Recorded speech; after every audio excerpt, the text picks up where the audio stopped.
ವಸಂತ ಗಿಳಿಯಾರವರೇ, ಒಂದು ನನ್ನ ನಂಬಿಕೆಯ ಮೇಲೆ ಪ್ರಹಾರ ಆಗಿದೆ ಅಥವಾ ನನ್ನ ಧಾರ್ಮಿಕ ಭಾವನೆಗೆ ಧಕ್ಕೆಯಾಗಿದೆ ಅನ್ನೋ ಕಾರಣಕ್ಕಾಗಿ ನಾನು ನ್ಯಾಯ ತೀರ್ಮಾನ ಅಂತ ನಡೆಯುವಂಥ ಜಾಗದ ಪೆರಾರದ ಮಣ್ಣಿಗೆ ಹೋಗಿದ್ದೀನಿ. ಕೆಲವರು ಏನು ಮಾಡಿದ್ರು ಅಂತಂದ್ರೆ ದೈವ ಕೊಟ್ಟಿರುವಂಥ ನುಡಿಯನ್ನ ಕೂಡ ಅಪಹಾಸ್ಯ ಮಾಡೋ ಕೆಲಸ ಮಾಡಿದ್ರು. ಸರಿನಾ? ಖಂಡಿತ. ನೋಡಿ, ಈಗ ರಿಷಬ್ ಶೆಟ್ಟಿ ಅವರು ಕೂಡ ಇನ್ನೊಂದು ದೈವದ ನಾಲ್ಕು ದಿಕ್ಕಿನಲ್ಲಿ ಒಂದು ಮಾರಣಕಟ್ಟೆ, ಆ ಮೂಲದಿಂದಲೇ ಬಂದವರು. ರಿಷಬ್ ಶೆಟ್ಟಿ ಅವರು ಕೂಡ ದೈವದಲ್ಲಿ ಕೇಳಿದ್ದಾರೆ. ಇವತ್ತು ಅವ್ರು ಕೇಳಿದ್ದಕ್ಕೆ ನನಗೆ ವಿಡಿಯೋ ರೆಕಾರ್ಡ್ ಕೊಡಿ ಎನ್ನುವ ರೀತಿಯಲ್ಲಿ ಶ್ರೀಧರ್ ಅವರೇ ಹೇಳ್ತಾ ಇದ್ದಾರೆ. ನಾನು ಹೇಳೋದು, ನಿನ್ನೆ ಯಾವ ಪೆರಾರದ ಗುತ್ತಿನ ಮನೆಯವರು ಇವತ್ತು ಪ್ರೆಸ್ ಮೀಟ್ ಮಾಡ್ತಾ ಇದ್ದಾರೆ. ನಮ್ಮಲ್ಲಿ ಕಾಂತಾರದ ವಿಷಯವೇ ಪ್ರಸ್ತಾಪ ಬರಲಿಲ್ಲ. ಸುಮ್ಮನೆ ನಮ್ಮ ಏನು ಚಾವಡಿಯನ್ನ ಇವರು ಬೇರೆ ರೀತಿಯಲ್ಲಿ ಉಲ್ಲೇಖಿಸ್ತಾ ಇದ್ದಾರೆ ಸಾಮಾಜಿಕ ಜಾಲತಾಣದಲ್ಲಿ ಅನ್ನುವ ರೀತಿಯಲ್ಲಿ ಅವರು ಪ್ರೆಸ್ ಮೀಟ್ ಮಾಡ್ಲಿಕ್ಕೆ ರೆಡಿ ಇದ್ದಾರೆ. ಅದು ಬರ್ತದೆ ಅಂತ ಹೇಳಿದ್ರೆ ಯಾವ ಕಾರಣ ಇವರ ಧಾರ್ಮಿಕ ಭಾವನೆಗೆ ಆಗಿರುವಂತ ನೋವಿನ ಬಗ್ಗೆ ನನ್ನದೇನು ಆಕ್ಷೇಪ ಇಲ್ಲ. ಹೋರಾಟ ಎನ್ನುವಂಥದ್ದು ವೈಚಾರಿಕವಾದ ನೆಲೆಯಲ್ಲೇ ಮಾಡಿದ್ದೇನೆ. ಒಂದ್ ನಿಮಿಷ, ಏನ್ ಹೇಳಿದ್ರಿ ಸಹನಾ ಅವರೇ? ಒಂದೇ ನಿಮಿಷ ರಿಪೀಟ್ ಮಾಡಬಹುದಾ? ಏನ್ ಹೇಳಿದ್ರಿ? ನಕ್ಷತ್ರ ಅವರೇ, ಇದು ದೊಡ್ಡ ವಿಷಯ ಆಗ್ತದೆ. ನಾವು ಯಾವುದೇ ಪ್ರೆಸ್ ಮೀಟ್ ನಲ್ಲಿ ಅಥವಾ ನಮ್ಮ ಪೋಸ್ಟರ್ ಗಳಲ್ಲಿ ಅಥವಾ ಸಾಮಾಜಿಕ ಜಾಲತಾಣದಲ್ಲಿ ಪೆರಾರದ ಮಣ್ಣಿನಲ್ಲಿ ಕಾಂತಾರದ ವಿಷಯ ಬಂದಿದೆ ಅಂತ ನಾವು ಕೂಡ ಮೆನ್ಷನ್ ಮಾಡ್ಲಿಲ್ಲ. ಕಾಂತಾರದ ಸಿನಿಮಾದ ಪೋಸ್ಟರ್ ಬಳಸಿಕೊಂಡು ಪೋಸ್ಟರ್ ಬಿಟ್ಟಿದ್ದಾರೆ. ಕಾಂತಾರದ ಪೋಸ್ಟರ್ ಬಿಟ್ಟಿದ್ದೀರಿ, ಅದನ್ನ ಬಳಸ್ಕೊಂಡು ಅಂತ ಹೇಳೋದು ವಸಂತ್ ಅವರು. ನಿಮ್ಮ ವಾಲ್ಗಳಲ್ಲೇ ಇದೆ, ಈಗಲೂ ಇದೆ. ಪೋಸ್ಟರ್ ನಲ್ಲಿ ಕಾಂತಾರದ ಹೆಸರಿಲ್ಲ. ಪೋಸ್ಟರ್ ನಲ್ಲಿ ಮನರಂಜನೆಗೆ ಬಳಸುವವರು ರಿಷಬ್ ಶೆಟ್ಟಿ ಅವರು ಸಿನಿಮಾದಲ್ಲಿ ನಟಿಸಿದ ಚಿತ್ರಣವನ್ನ ಬಳಸಿಕೊಂಡು ಆ ಪೋಸ್ಟರ್ ಅನ್ನ ಕ್ರಿಯೇಟ್ ಮಾಡಿದ್ದಾರೆ. ಯಾರು ಮಾಡಿದ್ದಾರೆ? ಅಫಿಷಿಯಲ್ ಆಗಿ ಬಂದ ಹಾಗೆ. ಅಫಿಷಿಯಲ್ ಅಂದ್ರೆ ಯಾವುದು? ನಿಮ್ದು ಅಧಿಕೃತವಾದ ಪೇಜ್ ಇದೆಯಾ? ಅಫಿಷಿಯಲ್ ಅಂದ್ರೆ ಯಾವುದು? ನಿಮ್ದು ಆಥರೈಸ್ಡ್ ಆಗಿ ಯಾವ ಪೇಜ್ ಇದೆ? ಧರ್ಮ ಸಂರಕ್ಷಣಾ ಪೇಜ್ ನಲ್ಲಿ ಬಂದಿದೆ. ಮತ್ತೆ ಅಲ್ಲಿ ಕಾಂತಾರದ ಫೋಟೋಗಳನ್ನ ಇಟ್ಕೊಂಡು ಬಂದಂತ ಪೋಸ್ಟ್ಗಳು ನನ್ನ ಗಮನಕ್ಕಂತೂ ಬಂದಿಲ್ಲ.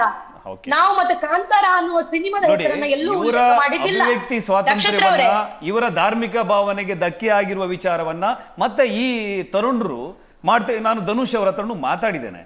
ಅವರ ಹೋರಾಟಗಳನ್ನ ಅದು ಸರಿ ಮಾಡ್ಲಿ. ಹೋರಾಟ ವೈಚಾರಿಕವಾಗಿ ಇರಬೇಕೇ ಹೊರತು ವ್ಯಕ್ತಿಗತವಾಗಿ ಬರಬಾರದು. ವಾದ ಸಂವಾದ ಅದು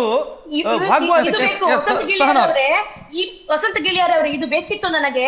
ನೀವು ಈ ಪರಿಪಾಠವನ್ನ ದಯಮಾಡಿ ನಿಮ್ಮ ಸ್ನೇಹಿತರು ಮತ್ತು ನಿಮ್ಮ ಕಡೆ ಇರುವ ನನ್ನ ವಿಚಾರವನ್ನ ಮಾತಾಡಿ, ನಮ್ಮನ್ನ ವೈಚಾರಿಕ ನೆಲೆಯಲ್ಲಿ ವಿರೋಧಿಸಿ ನಮ್ಮನ್ನ ಸುಮ್ಮನೆ ವಿಡಿಯೋಗಳನ್ನ ಎಡಿಟ್ ಮಾಡಿ ಅವರು ಆ ಭಾಷೆಗೆ ವಿರುದ್ಧ ಈ ಭಾಷೆಗೆ ವಿರುದ್ಧ ಅಂತ ಮಾಡಿದ್ದು ನಾವಲ್ಲ.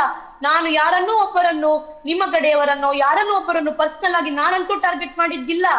ವೈಚಾರಿಕ ನೆಲೆಗೆ ಹೋಗುವ. ನಾಳೆ ನಮ್ಮ ಮುಖ ನಾವೇ ನೋಡ್ಕೊಳ್ಬೇಕು. ನಾವು ಹಿಂದೂಗಳು, ನಾವು ಒಂದೇ ಬಂದವರು. ನೋಡಿ, ಇವರ ವಿಚಾರಗಳ ಬಗ್ಗೆ ವೈಯಕ್ತಿಕವಾಗಿ ಏನು ದೈವಗಳ ಬಗ್ಗೆ, ಆ ಧಾರ್ಮಿಕ ಭಾವನೆಗಳ ಬಗ್ಗೆ ಒಂದು ಎಚ್ಚರಿಕೆಯ ನಡೆಗಳನ್ನು ಅನುಸರಿಸಿರುವುದನ್ನು ನಾನು ಕೂಡ ಒಪ್ತೇನೆ.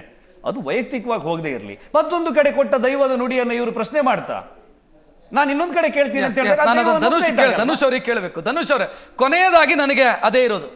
ದೈವದ ನುಡಿ ರಿಷಭಿಗೆ ಕೊಟ್ಟಿರುವಂತದ್ದು ದೈವದ ನುಡಿಯೂ ಒಂದೇ, ಪೆರಾರದಲ್ಲಿ ಬಂದಿರುವಂತ ದೈವದ ನುಡಿಯೂ ಒಂದೇ. ಮಾಯೆ ಕೊಟ್ಟಂತ ನುಡಿ ಅಂತ ಹೇಳ್ತಾರೆ, ಮಾಯದ ನುಡಿ. ಅದ್ರಲ್ಲಿ ಅದು ಸರಿನಾ ಇದು ಸರಿನಾ ಅಂತ ಹೆಂಗಾಗತ್ತೆ? ಹೆಂಗಾಗತ್ತದು? ರಿಷಭಿಗೆ ಕೊಟ್ಟಿರುವಂತ ಅಭಯನೂ ಒಂದೇ, ಮೊನ್ನೆ ಸಿಕ್ಕಿರುವಂತ ಮಾತು ಒಂದೇ.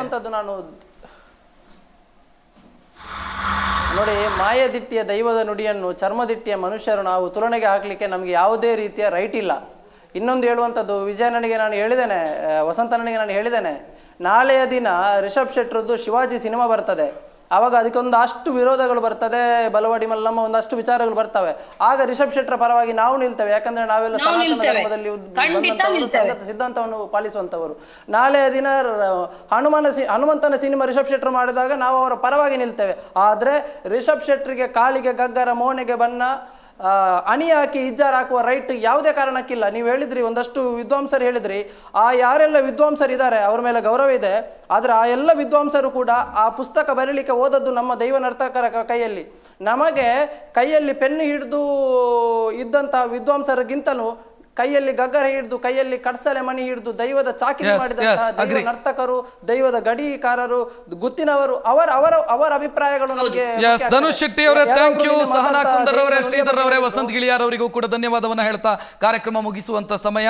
ಒಟ್ಟಲ್ಲಿ ದೈವ ದೇವರ ವಿಚಾರದಲ್ಲಿ ಸಿನಿಮಾ ಮಾಡೋ ಸಂದರ್ಭದಲ್ಲಿ ಎಷ್ಟು ಎಚ್ಚರಿಕೆಯನ್ನು ವಹಿಸಿದ್ರೂ ಸಾಲದು ಅನ್ನೋದಕ್ಕೆ ಕಾಂತಾರವೂ ಕೂಡ ಉದಾಹರಣೆಯ ರೂಪದಲ್ಲಿ ನಿಲ್ತಾ ಇದೆ. ಇದು ಈವರೆಗಿನ ಪ್ರಮುಖ ಸುದ್ದಿ. ನೇರ ದಿಟ್ಟ ನಿರಂತರ ಸುದ್ದಿಗಾಗಿ ನೋಡ್ತಾ ಇರಿ ಏಷ್ಯಾನೆಟ್ ಸುವರ್ಣ ನ್ಯೂಸ್. ನಮಸ್ಕಾರ.